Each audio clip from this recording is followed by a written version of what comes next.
مسجدوں کی ملکیت پر خود مسلمان قبضہ کر کے بیٹھے ہوئے ہیں. مسجدوں کی ملکیت پر اچھے اچھے نمازیاں، اچھے اچھے داڑھی والے دین کی باتیں ایسی کرتے ہیں الیاس صاحب رحمت اللہ علیہ کو بھی شرم آ جائے گی. ایسی بڑی بڑی باتیں.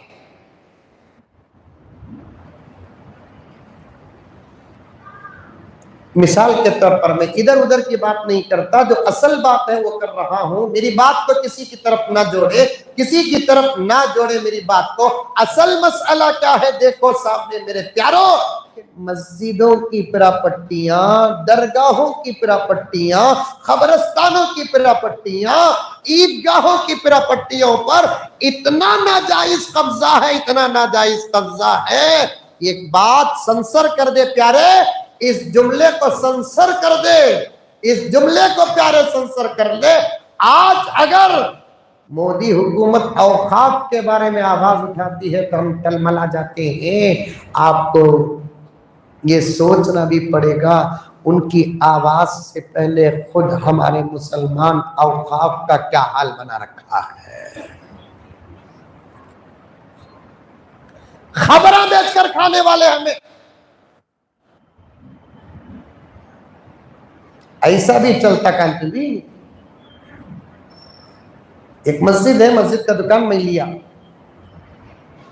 بیٹے کو پوچھ کر کتنا کما تو بھی عمر جانے جانے جانے جانے جانے جانے جانے کھانے پینے پر ایسی پابندیاں آ جاتی ہیں دیکھے تو تعجب ہوتا ہے. ایک مرتبہ رمضان میں میں مدرسے کے چندے کو گیا، ایک بہت بڑے مالدار کے پاس. رمضان آیا تو جانا پڑتا نا ہمیں مولوی صاحب کو. رمضان کے علاوہ جتنی عزت رہتی کی وہ پوری عزت رمضان میں گر جاتی. ہم نہ دیکھے تو ایسا مالدارہ پردہ کرتی کہ ہمیں آپا. ایک مالدار کے پاس مدرسے کا چندہ تھا، میں گیا، فون کرے حاجی صاحب آپ کا مدرسے کا چندہ ہے نا حاجی صاحب. انہوں اچھے چاہنے والے، میرے نام لیتا نہیں میں. فوراً انہوں نے بولے حضرت چندہ تو دے تو لیکن افطار ہمارے گھر میں کرے تو دے تو. ایک محبت. اب میں کرنا کیا، مجھے تراویح پڑھانے کا بھی ٹینشن، تفسیر کا بھی ٹینشن. اب ان کا گھر ہے نا ایسا جا کو پھر مسجد کو ایسا آنا سو کیا کی. دوست نہ کو بول کو سیدھا گیا میں زبردست میں آرو کو بول کو ایک دو چار 10-15 ساتھیوں کو بھی دعوت دے ڈالے. اچھی دعوت کا انتظام ہو گیا. پیسے کتنے میں بول بھی نہیں سکتا، اتنی اللہ تعالیٰ دولت دیا ہے. گھر دیکھنے کا واسطے 12 ہم کیا ہونا. صوفے، یہ صوفہ تو معمولی صوفہ، ان کے گھر کے اندر صوفے میں میں بیٹھ گیا تو مجھے ڈر ہوگا آدھا دفنا سکا دکھا مجھے. زبردست صوفے اللہ دیا رندو، اللہ دیا رندو. لیکن جب افطار کے دسترخوان جوڑے گئے ایک سے بڑھتی ایک لوازم، کھجور، زمزم، وہ بھی کھجور 2-3 قسم کا، سموسے تو افطار قبولیت نہیں ہوتا سموسے نہیں تو، فروٹ، ٹھنڈے. اسی دسترخوان میں ایک چھوٹی سی پلیٹ آئی. پلیٹ میں کیا ہے، آدھا موز، ایک ٹکڑا سیب، اتنا کھجور اور ایک 2-3 چیزاں. گلاس بھی نارمل گلاس نہیں، میڈیکل گلاس، اس کے اندر پانی حساب کا. پریشان ہو گیا میں، اتنی دولت، یہ پلیٹ کس کی. میں نے حاجی صاحب سے پوچھا حاجی صاحب کیا ہے. حاجی صاحب کے آنکھوں سے آنسو آ گئے، کہنے لگے چھوڑو مولانا، اللہ دولت تو دیا لیکن منہ کو بریک ڈال دیا.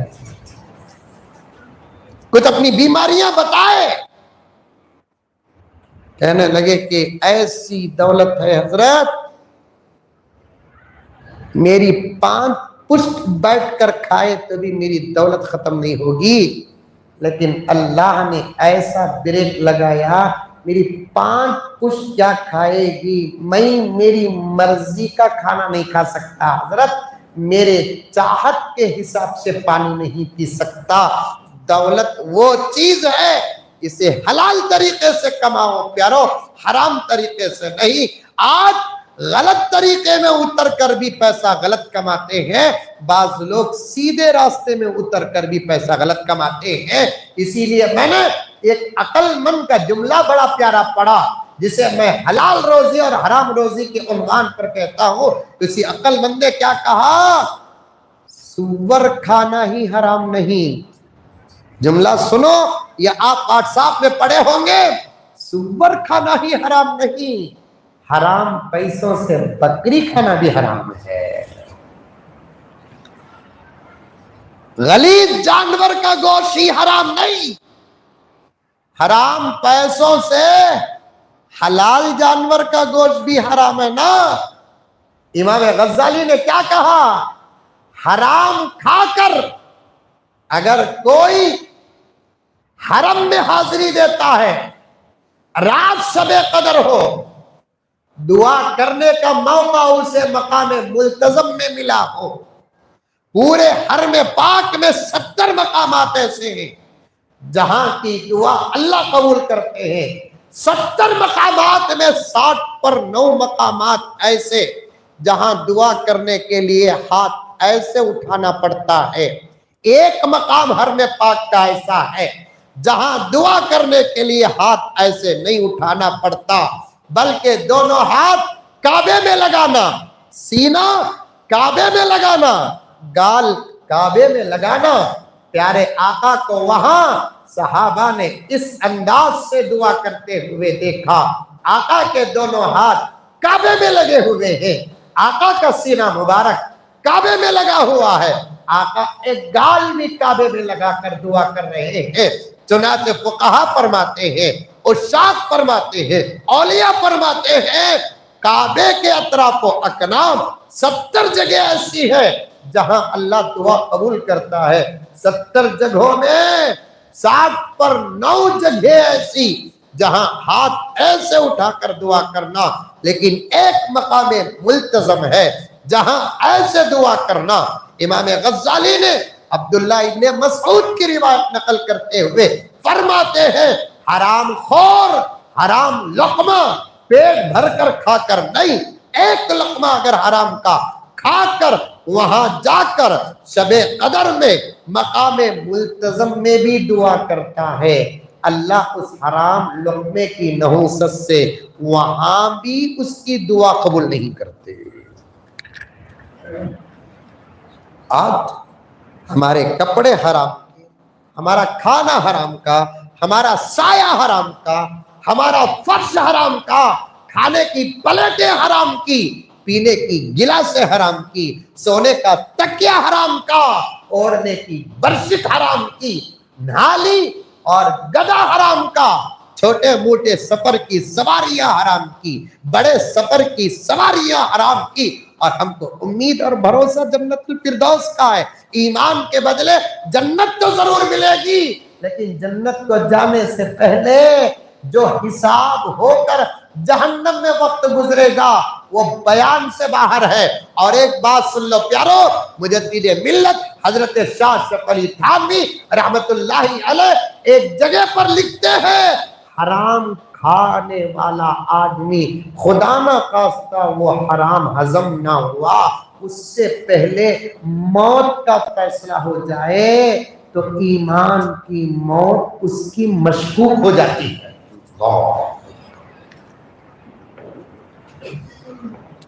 سب آٹو والے آٹو لائن میں چلا رہے ہیں، کار والے کار لائن میں چلا رہے ہیں، کپڑے والے کپڑے کی لائن میں چلا رہے ہیں، اناج والے اناج کی لائن میں چلا رہے ہیں، اور مسجدوں کا، مدرسوں کا، خانقاہوں کا، عیدگاہوں کا، قبرستان کی پراپٹیوں کا کیا کہنا، اتنے نڈر ہو گئے، اتنے نڈر ہو گئے۔ یہ بات یہاں وہاں کی نہیں، تقریباً پورے ہندوستان کا یہ عاجز تقریباً دورہ کرتا ہے، ہر جگہ کا درد آج کے عنوان میں پیش کرتا ہے۔ مسجدوں پہ کیا غنڈہ گردی چلتی ہے، مسجدوں میں کیا حرام راج چلتا ہے، کون پوچھے گا ان کو، کون پوچھے گا ان کو؟ ابو بکر ہوتے تو بات کچھ اور تھی، عمر ہوتے تو بات کچھ اور تھی، عثمان و علی ہوتے تو بات کچھ اور تھی۔ چل رہا ہے کا مسلمانوں متحد ہو کر اللہ کے گھروں کی پراپرٹیاں بچانے کے لیے میدان میں آؤ، متحد ہو کر عیدگاہوں کی پراپرٹیاں بچانے کے لیے میدان میں آؤ، متحد ہو کر قبرستانوں کی حفاظت کے لیے میدان میں آؤ، ورنہ اندر باہر کے لٹیرے اب میدان میں آ کر ہماری پراپرٹیوں پر ناجائز قبضہ کرنے کے فیصلے بھی کر لیے ہیں، بلوں بھی پاس کرنے کے مومنٹ میں آ چکے ہیں۔ اور ہماری غفلتیں اگر ایسی رہے گی، اللہ نے ہم کو اتنے اچھے راستے عطا کیا ہے، ان راستوں کا اگر صحیح استعمال کرتے، امت میں ملک میں ایک غریب نہ ہوتا، ایک یتیم اپنے باپ کو یاد کر کے نہ روتا، ایک بیوہ اپنی سہاگ کو یاد کر کے رات بھر آنسو گراتے گراتے اپنے تکیے کو تر نہ کرتی۔ اگر مسجدوں کی آمدنی کا صحیح حق ادا ہوتا، قبرستانوں کی آمدنی کا صحیح حق ادا ہوتا، عیدگاہوں کی آمدنی کا صحیح حق ادا ہوتا، اوقاف کی آمدنی کا صحیح حق ادا ہوتا۔ رشید احمد گنگوہی کا وہ قول مجھے یاد آتا ہے جس پر میں ڈیبیٹ کر کے کہنا چاہتا ہوں۔ رشید احمد گنگوہی نے کیا کہا؟ عالم کی شان میں گستاخی کرنے والے کے اور صحابہ کے شان میں گستاخی کرنے والے کے ماں باپ کے نافرمان کی خبر کھوج کر دیکھو، اگر چہرہ قبلے کی طرف سے نہ پھرا ہو، رشید احمد کا خون حلال ہے۔ اسی پر ڈیپینڈ کر کے کہتا ہوں کہ اللہ کے گھروں کے پراپرٹیوں کا ناجائز قبضہ کرنے والے، اداروں کے پراپرٹیوں کا ناجائز قبضہ کرنے والوں کی خبریں کھول کر دیکھو، بچھو اور سانپ نہ ملے تو میرے گریبان کی پٹی پکڑ لینا، گریبان کی پٹی پکڑ لینا۔ کیا چل رہا ہے؟ کیا چل رہا ہے؟ میں ایک نہیں 1000 مثالیں دے سکتا ہوں۔ یہ مسجد ہے مثال کے طور پر، چل رہا ہے ہر جگہ۔ یہ بات بول کر میں اپنی ادھوری بات کو ختم کرتا ہوں۔ اللہ کا واسطہ حلال کھاؤ، اپنی اولاد کو حلال کھلاؤ۔ ابھی میں 4 گھنٹے بیٹھوں، میرا درد پورا نہیں ہوگا۔ ان معصوموں کو اگر تم حرام کھلاؤ گے، آج کچھ ہمارے مسئلے حل ہو رہے ہیں تو کچھ ان لوگوں کے ذریعے سے حل ہو رہے ہیں جن کے ماں باپ نے حلال کھلایا ہے۔ اگر ہم ہماری اولاد کو حرام کھلاؤ گے تو کیا یہ آنے والے دور میں مسئلوں کا حل کریں گے؟ حرام لقمے سے روحانی طاقت ختم ہو جاتی ہے، حرام لقموں سے روحانی طاقت ختم ہو جاتی ہے، اور ہمارے بچوں کو ہم حرام کھلا رہے ہیں۔ لا حول ولا قوت الا باللہ۔ یہ مسجد ہے، چل رہا ہے زمانے میں کیا؟ یہ مسجد ہے، مسجد کے ضروریات کی تکمیل کے لیے اطراف و اکناف دکان بنائی جاتی ہیں، ہر جگہ کا ماحول۔ میں بھی ایک دکان لیتا ہوں، لینا جائز ہے، کرائے کو لینا جائز ہے، لیکن شرط یہ ہے اس علاقے میں جو ایڈوانس چلتا وہ ایڈوانس دینا، اس علاقے میں جو کرایہ چلتا وہ کرایہ دینا، یا اس سے زیادہ دینا۔ کم دو گے تو پھر تمہارا مال مشکوک ہو جائے گا۔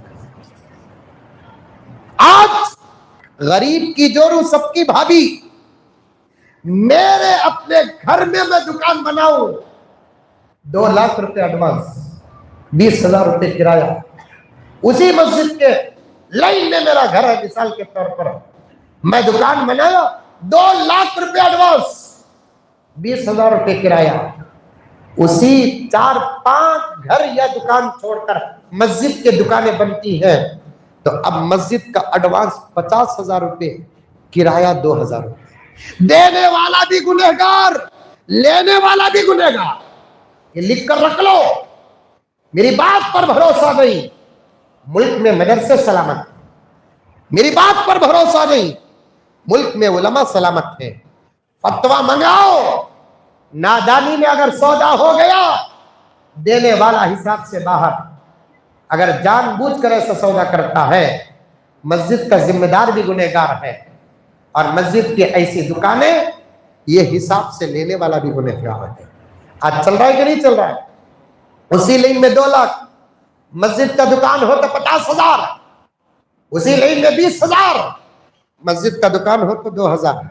چلو اور ایک فساد دیکھو، فساد پر فساد، فساد پر فساد۔ اور ایک فساد کیا؟ میں دکان لیا، 50,000 روپے میں مسجد کو دیا ایڈوانس، 2,000 روپے کرایہ دے رہا ہوں، میں اسی دکان کو ان کو دیتا ہوں، ان کے پاس سے 5 لاکھ روپے لیتا ہوں اور 20,000 روپے کرایہ لیتا ہوں، اور 4.5 لاکھ روپے میں روٹیشن کو رکھتا ہوں، 20,000 روپے میں 2,000 روپے مسجد کو دے کر 18,000 روپے میں میں میرے ماں باپ اور دونوں بچوں کو پالتا ہوں۔ یہ کہاں سے حلال کا فتویٰ ملے گا آپ کو؟ کہاں سے جائز ہونے کا فتویٰ ملے گا؟ اللہ کا ڈر نہیں ہے؟ میں نے ایک مسجد کا ریکارڈ سنا، وہ مسجد والے جب کمیٹی بدلنے کے بعد دکان والے سے جا کر بولے اب وہ ایڈوانس نہیں، وہ دکان نہیں، تو دکان والا مسجد کے ذمہ داروں کو پوچھ رہا ہے تمہارے باپ کا دکان تھا جی؟ تو میرے پاس آئی بات، میں نے کہا کہ تمہیں کیا جواب دی؟ کیا جواب دیتی ہیں حضرت؟ انہیں گالیاں دینے کو تھا، میں واپس آگے میں بولا ہمت رکھنا، تمہیں الٹا اس سے پوچھنا نہیں کہ تیرے باپ کا دکان کیا؟ جب اس کے باپ کا دکان نہیں تو اس کے بھی باپ کا دکان نہیں، اللہ کا گھر ہے، اللہ کے گھر کا دکان ہے، برابر حق ادا کرو، حرام سے بچو میرے دوستو۔ عیدگاہوں کا یہ حال بنا کر رکھا ہے، قبرستانوں کا یہ حال بنا کر رکھا ہے، مسجدوں کے عمارتوں کا گھروں کا قبضہ کر کے بیٹھ جاتے ہیں۔ اللہ اکبر کبیرہ، اللہ اکبر کبیرہ۔ مسلمانوں حلال کا دامن مضبوطی کے ساتھ تھامو، حلال کھاؤ، حلال کھلاؤ، حلال پہنو، حلال پیو، حلال ماحول میں رہو۔ مختصر سی دنیا ہے، گزرنے کے بعد معاملات کا اگر حساب ہوگا۔ مولانا ابو الحسن علی میاں ندوی رحمۃ اللہ علیہ ایک جگہ پر لکھتے ہیں عبادت کے مسائل سے امت پریشان نہیں، آخری جملہ یاد رکھنا، عبادت کی وجہ سے امت پریشان نہیں، امت کی پریشانی کا سبب ہی معاملات ہے، امت کی پریشانی کا سبب ہی معاملات ہے۔ آج ہم سب ارادہ کریں گے کسی کے عزت پر بھی ہم حملہ نہیں کریں گے، کسی کے مال پر بھی ہم حملہ نہیں کریں گے، لینا ہے تو ضرور لیں گے، دینا ہے تو ضرور دے دیں گے۔ ناجائز راستہ اللہ کرے کہ نہ ہمارے لیے ہو نہ ہماری اولاد کے لیے ہو، اسی